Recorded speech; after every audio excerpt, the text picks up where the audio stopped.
So we were talking about the increased media attention and focus on Africa,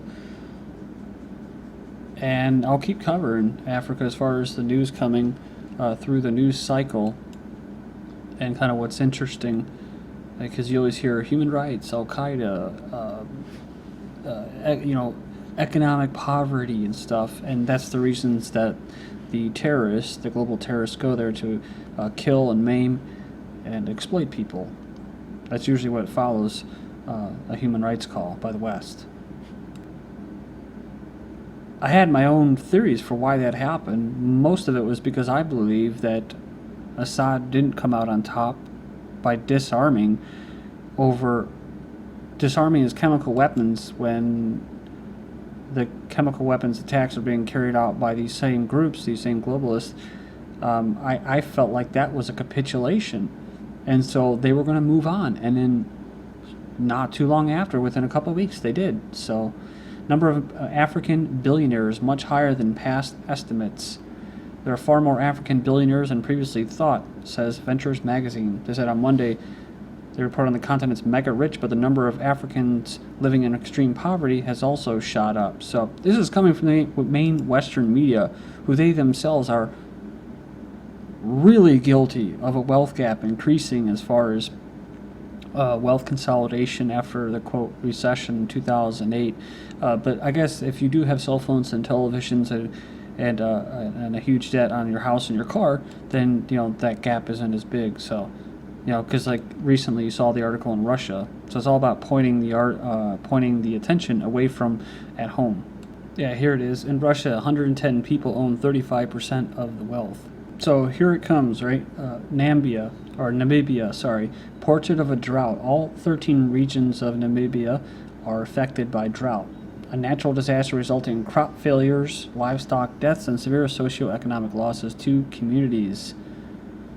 So they said that it's semi-arid country and they're used to low levels of rainfall. Well, the indigenous people are. And like watching a video about the Tanzania tribe, they were pissed off at the cattle ranchers, and they were pissed off at the farmers because they were contaminating their water supplies and digging wells and stuff. So they were ruining their way of life.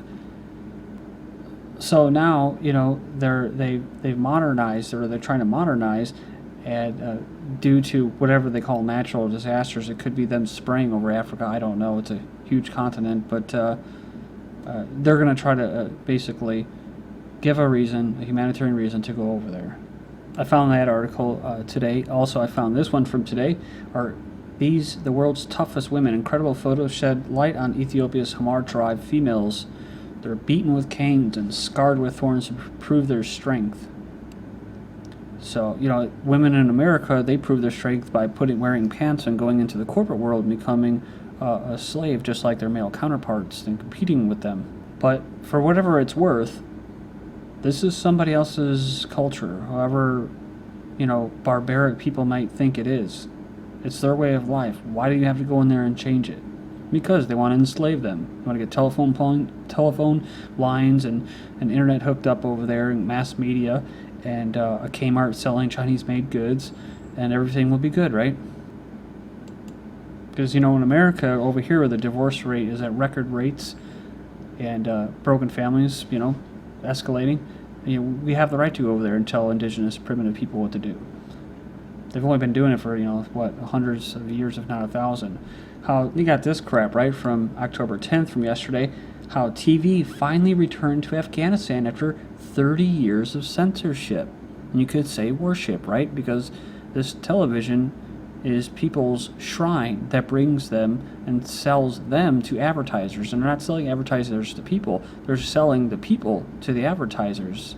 Isn't that kind of crazy when you think about that? They're selling an audience. They're selling you. That's why they craft things. You see commercials shaped, towards the viewer. It's all based off consumerism and worshiping money to have more money. So this is what they're going to bring for them, right? Instead of being out playing whatever or on a farm using their imaginations, they got the tube spitting out all kinds of propaganda to subvert their culture. Because the monetary system is a religion, right? And you'll have people like this, when they worship money, they want to show it. This is an actual picture of a woman that posted something. She's being investigated for tax fraud. So it says here that Philippine socialite who bragged of her lavish U.S. lifestyle online is investigated by a taxman after they saw a photograph of her in a bath full of cash. So, that's her god. And of course, the government, the biggest mob or thugs of all, they want their cut. When those Afghan children are forced into the schools and they don't like it, or it's not conducive to them naturally, they'll put them on drugs and Ritalin, right? Here's a mother high on Ritalin, swung her baby around like a baseball bat in Connecticut. So, back to Africa, right? And killing whatever culture they have left there. Mali Islamists blow up bridges. So I was talking about keep an eye on Mali, North Africa, certain countries like Somalia. Says, so now the terrorists are there, right? They're blowing up bridges near Mali's north town. So France says its forces killed 10 Islamist militants in Mali. See how that works? Wherever you want to go, Al-Qaeda appears. It says it will delay the French troop withdrawal. Oh, I'm sure the French are going to lose sleep over that. France prepares for war in Central African Republic. Why? Because as the Central African Republic faces an Islamic takeover, because you got the actual rebels, the people that are rebelling against a centralized government that's usually a proxy puppet government for the West to exploit resources, you actually have Al-Qaeda. And Al-Qaeda, they go there to give those guys a bad name.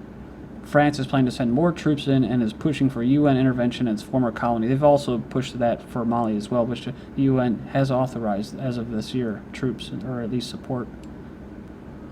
Says Islamic attacks on Christians are increasing. In response, Christians have banded together and been accused of attacking Islamic civilians. Again, these are the Wahhabists or Salafists that was spread out of Saudi Arabia, the U.S., the Western powers that are doing the same thing in Syria. And just like in Syria, you had what? You had Shiites, Sunni Muslims, Christians, all types, sects, even Jews, all living together peacefully for a very long time. Then come the Al-Qaeda Sunni, radical Sunnis. Basically what? The turd in the punch bowl.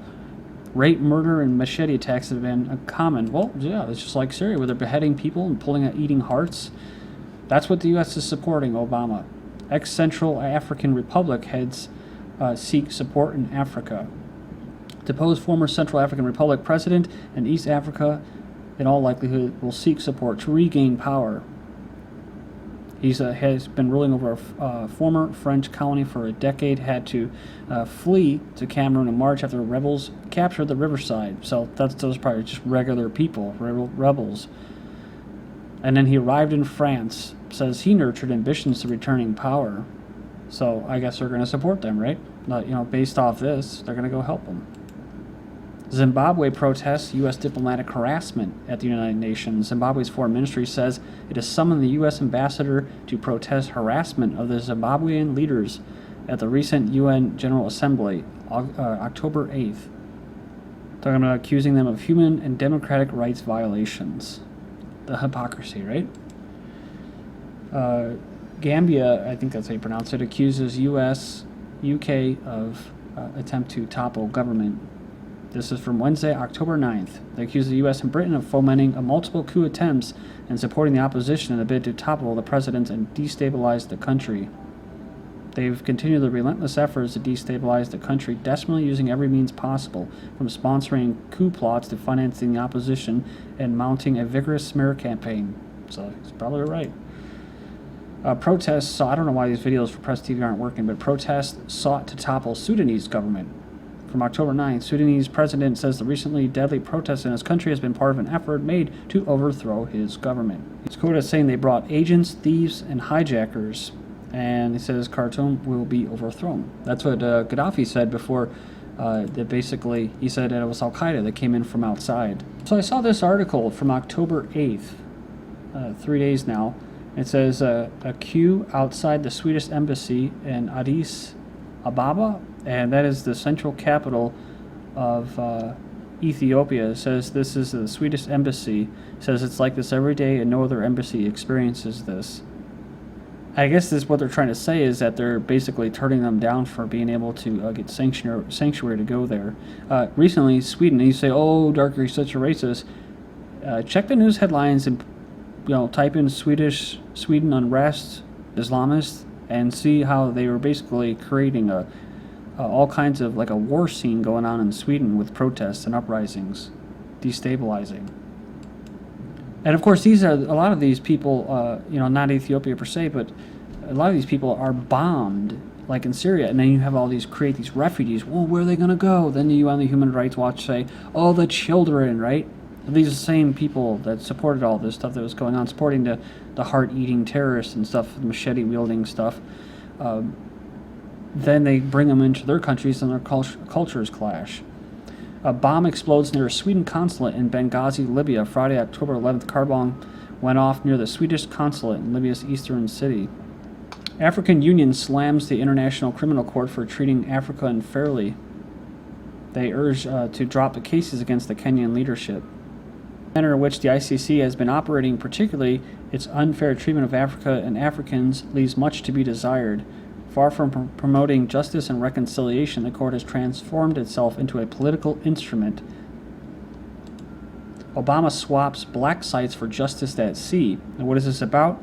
This Abu Anas, basically the guy that was abducted, the Al-Qaeda leader, probably their agent, the CIA-type agent, Black Ops agent, in Libya that they abducted successfully. Supposedly, they're holding him on the USS San Antonio, a naval ship, probably torturing him. But maybe he's not even there, right? Bin Laden, remember, he was thrown out to sea. Remember the law of the water, as some people say, the law of the land, law of the water? Maybe it has something to do with that. They get away with more. Bin Laden was not buried at sea, but flown to the U.S. for cremation at secret location. They're saying that the U.S. operation in Libya led to the Prime Minister's kidnapping. That's right, actually, he was kidnapped. I believe he's okay now, but the Libyan Prime Minister was kidnapped after this raid. I love this because I've been saying it's been a failed state, Libya, right? I think people call it anarchy. It's a failed state.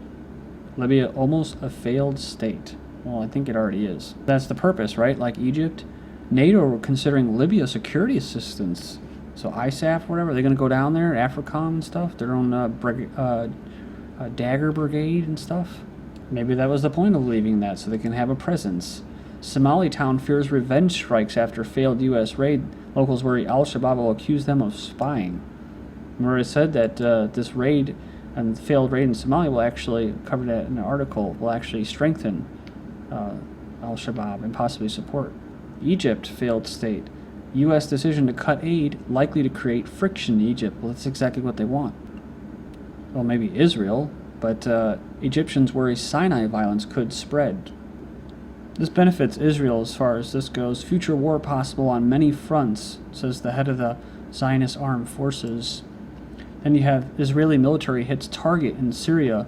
So basically Israeli military hit a target in Syria in the Israeli-occupied Golan Heights. So this is what success looks like for human rights, right? Syrian rebels executed almost 200 civilians and took 200 hostage during a single military offensive, says Human Rights Watch. Well, where the hell were they before blaming the Assad government on all these chemical attacks? Well, they already defeated Syria, right? So it doesn't matter anymore. Well, they're coming out with this now? That's old news. Syrian militants get chemical weapons training in Afghanistan. I covered that earlier this year before the attacks even occurred. But it doesn't really matter because they got what they wanted. They're moving on to Africa. But here's other signs of success, right? UN says Afghanistan risks becoming a full-fledged narco state. Well, they went up about 60%. And that's why Bush said, mission accomplished, right? Iraq, over 8,000 killed in Iraq so far in 2013. So, mission accomplished. Success. Back to Africa, World Bank admits economic growth in Africa equals resource extraction, inequality, poverty, and of course, and let's not forget here, if it leads to war, it's going to lead to refugees, it's going to lead to exporting Africans into non-African nations, it's going to lead to killing off the primitives and the tribal connections and bloodlines. Kenya. And then Kenya, the next big hitter in African oil exploration, exploitation, whatever. Promise of a major economic boost. As the Middle East oil gas exploration declines, U.S. to become top oil producer in 2014. Almost 1 million gallons of fracked oil spill in North Dakota, but the public's in the dark for days. They don't clean it up due to government shutdown, but they can carry out SEAL raids in Africa, right? And drone strike Pakistani protesters who were protesting drone strikes. U.S. passes Russia as the world's top natural gas producer. There was a natural gas pipeline explosion in Oklahoma recently, and EU focuses on energy in Azerbaijan. And their puppet wins the third time in a row. Thank you.